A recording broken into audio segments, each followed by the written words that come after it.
Sami Zayn shows up on Smackdown and challenges Carmello Hayes. Chelsea Green addresses the nation. KO and Cody Rhodes confirmed ladder match at the Royal Rumble. If you want to see how it happens, stay tuned. You don't want to miss it. Nick Aldris, GM, promo. He's talking directly to KO and he tells him he needs to return that belt tonight or else he's not going to be in the WWE anymore. Wow. Very high stakes. And as soon as I heard that, I'm wondering how KO is going to continue this storyline, but also adhere to those demands. And we knew he wouldn't give the belt back. And I did think the only man who will step in here and and sort of make KO keep his job, who wants him to keep his job so he can get his hands on him, is Cody Rhodes. And that's exactly what happened, but we're jumping the gun there. That is the opening segment. And then we go straight into, business as usual. Bianca, Bayley, and Naomi against Nia, Tiffy, and Candice. Bev, what did you make of the match? A decent match, decent spots. The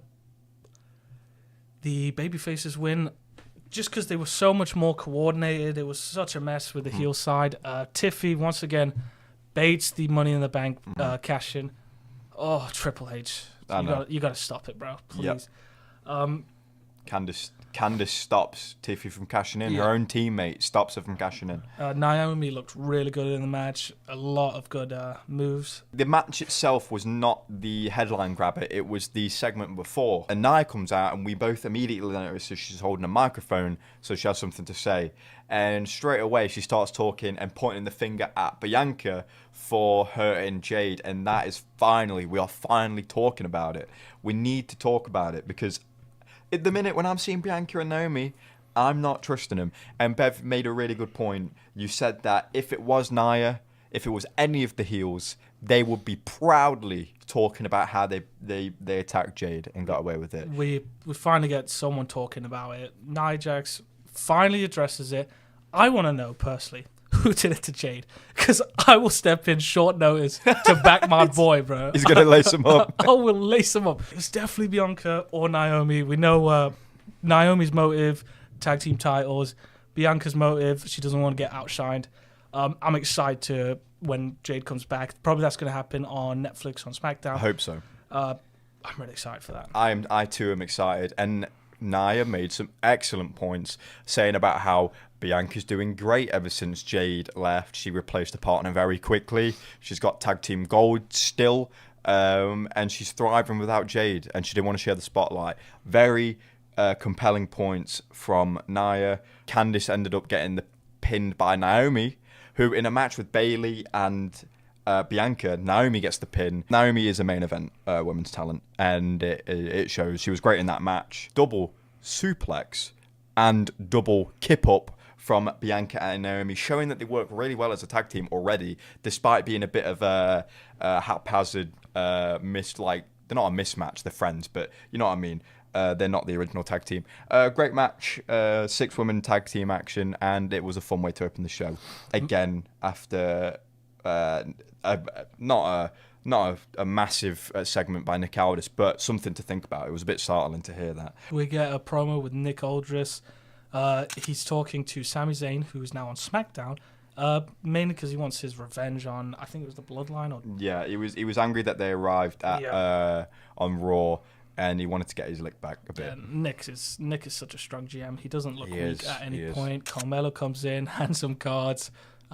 Nick's such a chat. He throws the card away. He doesn't care. Set up a one-on-one match between Carmello and Sami Zayn. Yeah, Sami was talking about how it's rude to come and interrupt two men when they're talking. He balls up his Christmas card and throws it right at Carmello's head. Just dives it off his head. So yeah, two shows back to back. We're getting Sami Zayn on. Maybe you like that, maybe you don't. I'm indifferent because he did really good on Raw and he was okay on SmackDown. Really? Only okay? He was good. Well, we'll talk about that when we get to it. But then we had Braun Strowman and Austin Theory, and it was fun, but I kind of forgot about it. By the end of the show, like doing the review now, I completely forgot about that match. Yeah. Just a bit of fun. Austin Theory selling his arse off. And it wasn't like the Carmello match. No, it was much less of. It was more competitive. Still low-key a squash match. But he had some good moments. Braun obviously wins. Braun did win. Again, there's still the remnants of a story they once tried to tell between Austin and Grayson about Grayson constantly throwing Austin Theory into harm's way, doesn't care about him, thinks he's better than him. He did that again here tonight. Braun tried to do the whole, the choo-choo train around the ring, and he tackled the two men, but Grayson dodged out the way and let Austin just take it. And Austin almost picked up Braun, which is crazy. I didn't think they were going to let him. He did pick him up twice. He did pick him up twice, but he didn't do anything. He didn't land any offense, but he did pick him up twice. And ultimately, fun little match. Ended pretty quick, and a running power slam from Braun, and the match is over. He's still looking strong. We move to a KO segment in the car. Again, he's in the parking lot, and he says, I want you, Nick Aldris, one-on-one in the ring to discuss terms. Setting that up for later in the night. Yes, and KO from his car is on. He's different gravy, man. When KO's in his car, you know he's going to cook. He's just giving that unsettled, like, outsider vibes. And that is what he is to the company right now. I don't know how he gets on TV every week with the shit he's doing. But then we had a great segment. We had Chelsea Green addresses the nation. As the first ever US Women's Champ. We had Piper Green as the first lady out in the ring, all dressed up nice, and brings Chelsea out. Chelsea's dressed up as Lady Liberty, and just sort of blowing smoke up her own arse, rightfully so. And just a nice little segment. The real meat of the segment comes when Michin comes out. Who looks like she just crawled out of a tub of baby oil. Like, dude, she was so oiled up. Jesus. And they're all oiled up, and they're all in makeup, and they all look nice and glam. But Michin looks like she's just been down a slip and slide. Like, she was like, I'm surprised. She came out with like what's it called? Kendo stick. Starts beating up Piper Nivens while she's in her first lady outfit. Yep. And there's a bit where Chelsea Green is on the edge of on the apron, just behind the ropes, and Piper comes in and saves her. And Michin swings the kendo stick and is inches away. Oh my god, dude! Piper didn't get there quick enough. It would have taken her fucking nose off. Oh my god, it would have been terrible if they caught her, bro. Honestly, she swung that kendo stick full strength, and it was inches away. That was brilliantly coordinated, but literally last second, which is what they wanted with the spot. And Chelsea's looking good with the belt around her waist. Clearly, her business with Michin isn't done. But there is a bit in the segment I want to talk about where she's talking about, I couldn't have done this without my inspiration, this woman being by my side as always. It was a bit overdone because clearly she was talking about someone else, but the twist is she was talking about herself. And she walked straight past Piper, and Piper's like a bit miffed. I'm a bit undervalued. Like, they're clearly trying to tell a story there, maybe for later down the line. Who knows? Yeah. I would like to see that eventually, where if Chelsea gets a bit more about her, she's not always relying on Piper. Maybe they do tell that story where Piper's becoming a bit, redundant, and Chelsea maybe is getting a bit too cocky. I mean, she's already well cocky, but we love Chelsea. Then we get a quite a long backstage segment where it starts off with DIY and Pretty Deadly talking. Basically, a few weeks ago, as we said, when DIY first turned heel, it was supposed to be the Street Profits versus the tag team champions MCMG, but instead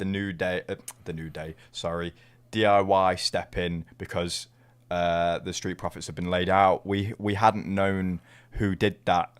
We could have guessed. It's obviously DIY, but we hadn't known. The Street Profits didn't know, and tonight that's what it was referencing. Nick Aldris tells Pretty Deadly, tell him who it was, or else they're fired. They won't have a job. Yeah. They tell him it was Garza. Santos crew. Some of the Santos crew. Yeah. Right, and then Street Profits here, and then they attack and set up a match between the Street Profits and Santos crew. I don't know what their names are, bro. I'm sorry. Angel and Humberto. It was a bit of a longer match, and like you said, Bev, it was a long segment as well. But ultimately, dude, Angelo Dawkins moves like a gazelle in the ring. He is so majestic. The shit he does. He hurdled a dude. Oh, dude, he's so nice. That he doesn't look like he's like Ivar. Not as big as Ivar, but like he doesn't look like he would move so well. And then he just moves like a lightweight or something, bro. He's so nice with it. Yeah, he's built like someone's dad. He's built like, you're at the cookout and your dad says, I used to be pretty good at basketball, trying to do the moves on the court. He's built like that. He even wears like basketball shorts and shit. But he moves like a gazelle. And there was a great spot where Angel and Humberto have got Montez Ford on the turnbuckle, propped up in the air, prone like they're about to do a front body slam on him, and they toss him to the ring below, and it is just a horrible landing. Then they hit a moonsault onto AD on the outside and onto Montez. Montez kicks out. The two women on each faction, B-Fab on Street Profits and Elektra Lopez on Garza's side, they end up getting involved as well. Elektra Lopez interferes and saves Humberto, and B-Fab steps in, hits her with a nice drop kick on the outside. So we eliminate the managers taking the piss. And then before you know it, the action resumes and the Street Profits win and defeat their supposed attackers, even though we all know that Pretty Deadly were chatting shit. It wasn't them, and but they've beaten people. Yeah, I believe Apollo Crews comes out and tells them, yo, guys, it wasn't them. You've been played. It was DIY. It was DIY. So they know. It was really a barn burner. I mean, it lasted quite a while, but it was really good, and I was entertained. After that, we had Sami Zayn versus Carmello Hayes. Pretty good fight. Sammy's not selling his back anymore. He's doing back-to-back fights. Of course, he's going to be the favorite against someone like Carmello, who's not really over right now or big. And the match just ends with a lot of bullshit, doesn't it? A bit of bullshit. The exact same way it ended with Raw. Yeah, both the shows have big like blowout main event matches that end the same way. I really enjoyed the match. Sami gets a Blue Thunder Bomb off Carmello after he springboards and he catches him. There's loads of nice spots like that. I encourage you to go and watch because we're not doing it justice. Like, it flowed really nice. Carmello looked good and got offense on Sami. He gave him a really good show, and there was points when he was messing Sami up. But immediately I knew there had to be something going on, because if Sami wins and beats Carmello, then it just kind of shits on Carmello for no reason after he just got the win on Braun. If Carmello beats Sami, then all of a sudden Sami's now got to address that. Why'd you lose to Carmello on SmackDown? And he's already busy with so much else. I knew that had to end in some kind of schmoz. And the shenanigans is Carmello gets out the ring, he just walks away. I think he didn't give a fuck. He just waited. He was getting ready for the count out. Braun Strowman's music hits. He starts chasing him. We don't get a disqualification for Braun touching him, bro, which it should have been a DQ. And then we get Sami get attacked by the Bloodline, which ends up in a DQ for some reason. So they DQ it for Sami, but they don't care about Carmello. Yeah. And again, you had the Bloodline coming out. They attack Sami. And then Braun comes out from backstage and he's still carrying Carmello, which I thought was funny. And he runs to the aid of Sami and he's piecing them up. Solo's giving him a bit of offense. And then Jacob Fatu and Braun stare each other down in the ring, and that was intense, dude. Every time there's these big figures in the WWE who are like booked so strongly, and then you put like Braun Breaker, and then you put Jacob Fatu in front of him, and you're thinking, oh, what's going to happen here? Do you know? Yeah, dude. Jacob Fatu is so much better than Braun Breaker. Of course, I know. I fucking love the Samoan Werewolf, and I love the new Bloodline. I think they're doing really well. They are. Underrated. And they're attacking everyone. Underrated. They're attacking everyone. They've laid out Braun Strowman as well. They laid out Sami for the second show in a row. And I think that's how the show goes out. But then Kevin Owens' music hits. He's not waiting for the ring to get cleaned up. He wants his segment now. KO's in the ring with Nick Aldis. And they start talking. And it's like he addressed him in the beginning. His demands haven't changed. And he's asking him to give up the title. He's not giving up the title. He threatens a firing. He says he's never going to work in the ring again. Mm-hmm. But whose music fucking pops, bro? Come on. Oh, tell us. Cody motherfucking Rhodes. He had the nice black jacket on. No neck brace. I thought he was going to be more injured, but he comes out very heelish. He did look heelish. And he gets this like raw promo, which is so good. One of best promos of the night. It was very raw. Probably the best best promo of the night. Yeah, he comes out and usually wearing a nice blue suit, a nice light coloured suit, but this time he's in all black. He's not playing around, and you need to go and watch this segment, or even better, go and watch our reaction to this segment, because we popped so fucking hard for this. So they're talking in the ring. Cody Rhodes is saying, I'm not doing this for me anymore. I'm doing it for my girls, my wife, and my daughter. I'm doing it for the fans. And KO is like, man, I do it for the fans. I do it for whatever. And then Cody Rhodes, shut the fuck up. And he does. KO looks scared. He's like, this is a different Cody, dude. Oh, and they say, Kevin Owens wants a match. He wants his rematch. He thinks he's the Universal owner. And Cody Rhodes, of course, because he's always game, they set up a ladder match. They do. At the Royal Rumble. Oh my days, for the Undisputed WWE title. Yep. I'm so excited. So excited. Oh, that's going to be fucking good. When's the last time we saw a ladder match for a title that wasn't, that Money in the Bank or anything? But Cody Rhodes says, I want a match where the referee cannot stop what I'm going to do to you. Yeah. And I was thinking, what sort of match is that? What sort of match is that? And I am so pleasantly surprised it was a ladder match. When I can't remember the last time. I want to see KO doing swantons. I want to see Cody Rhodes doing shit with throwing ladders at him. It is going to be so hype. The two men, KO reaches out his hand for a handshake, and he says no. But the thing that got me goosebumped up was Cody Rhodes talking about Randy Orton. He said, you laid out my mentor. You've deprived these people of seeing Randy Orton. And man, this is Cody Rhodes' best feud in his title reign, bar none. And I, honest to God, think you let him drop it and you give it to KO. I don't think it would work so well. And who cares about how long you've held the title? It's nicer when someone's like 16-time world champion. Just let Cody get his two-time champion. It works for KO. It works for Cody. It will be a great storyline. The WrestleMania is going to go hard. Mm-hmm. Just let it happen, bro. Let it happen. And I love Cody to bits. I do not hate that idea at all. I don't hate that idea. Do let him drop it. KO is a worthy opponent. And if Cody beats him again, what is KO going to do now? Yeah. Is it a company that hates him? All the officials hate him. The locker room hates him. The manager hates him. If he doesn't have any bargaining chips, aka that title, if he doesn't have any leverage, just get him fucking gone. Like, what does he do? Start a KO apology tour, bro. Like, what do we do then? Get him gone if he loses this. I think he could win it, should win it, and then do... It doesn't hurt anyone. I think it works all areas. I think it doesn't hurt either guys. It works well. They should do it.